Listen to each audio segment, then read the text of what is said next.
चल रे माझ्या मागल्या अशा पद्धतीचं कधी काँग्रेसमध्ये नसतं। काँग्रेसने लोकसभेच्या निवडणुकीत आपला नॅरेटिव्ह फिक्स केलेलं होतं आणि संपूर्ण सत्ता पक्ष हा डिफेन्स मोडमध्ये गेला होता। त्यामुळे यांनी कितीही यात्रा काढोत, किती लोकांना पैसा देऊ दे, त्याचा फारसा परिणाम महाराष्ट्राच्या जनतेवर होणार नाही।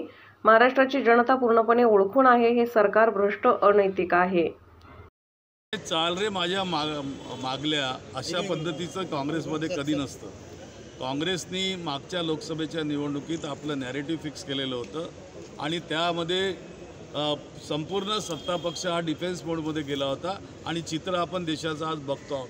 त्यामुळे हे कितीही यात्रा काढोत, कितीही भ्रमण करोत, कितीही लोकांना पैसा देऊत, त्याचा फारसा परिणाम महाराष्ट्राच्या जनतेवर होणार नाही।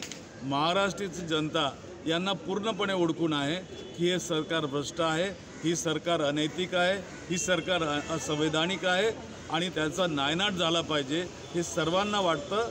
जमिनीवर तेच विचार या ठिकाणी चाललेले आहेत। त्यामुळं यांची भ्रमणयात्रा किंवा यांची कोणतीही यात्रा आम्ही काहीच करू शकणार नाही।